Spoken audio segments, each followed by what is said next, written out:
Hey guys, we all loved Soldier Boy in season 3 and now he's back, revived by Homelander. Their interaction brings some surprisingly funny moments. Homelander genuinely wants some Soldier Boy to join the Seven, as he feels isolated being the most powerful person in the world. He sees Soldier Boy as someone who can match him in strength and maybe even surpass him. There's also that complicated father son dynamic because they have the same origins of genes. As soon as Soldier Boy wakes up, Homelander convinces him to go after Butcher and assigns him the mission to capture him. He proudly introduces Soldier Boy to the Seven. As Adrian is no more, so Soldier Boy he announces that he is the new Seven, and we even get a moment that shows how much control Homelander has, hinting that even the president of the United States of America is under his influence. As there is some funny moments in this episode where Homelander orders the president to get Soldier Boy for a drink. The mission to capture Butcher initially goes in Soldier Boy's favor. When he tracks down Butcher, he dominates with confidence and raw power, even commanding attention from influencer type soups, the members of the Teenage Kicks, despite being out of action for so long, as he was in the fridge. However, things take a turn when Butcher reveals that a soldier boy has been used as a test subject for a virus designed to neutralize soups. This doesn't stop Soldier Boy going after Butcher.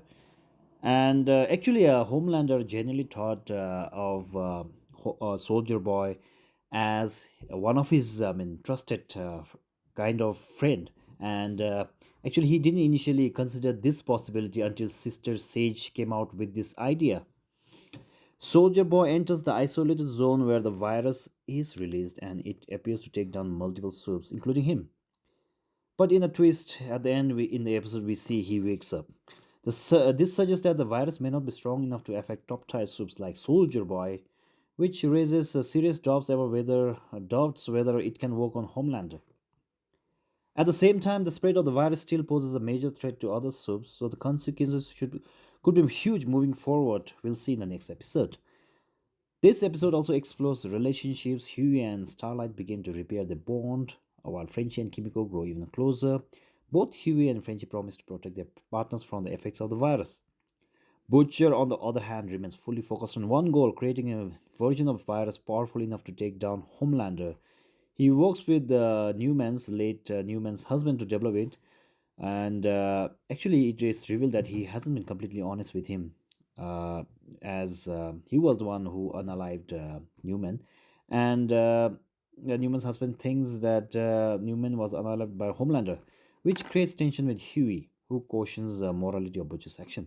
Vice President Ashley continues to struggle internally. Part of her seems to resist Homelander's control, and she still remembers A-Train urging her to break away, which she couldn't. Given her access to sensitive information, she could play a major role later if she decides to go against him. We are also introduced to new soups. This time, the boys test the virus on a character called Rock Hard, which should be a parody. I'm not sure about whether he. I think he's a parody of Hulk, the Hulk, and because the Hulk is considered strong, so the boys they plan to release the virus on a strong superhero, so they can know whether it will act on Homelander. But thankfully, they get Soldier Boy in the process.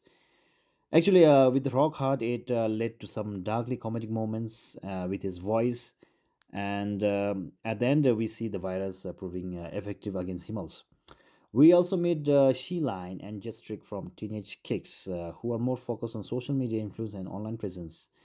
And by the end, Jetstrick becomes another victim of the virus. Another member, Countess Crow, is shown to have some conscience, as with the help from Mother's Milk, she manages to escape, hinting that she might join the boys in the future episodes.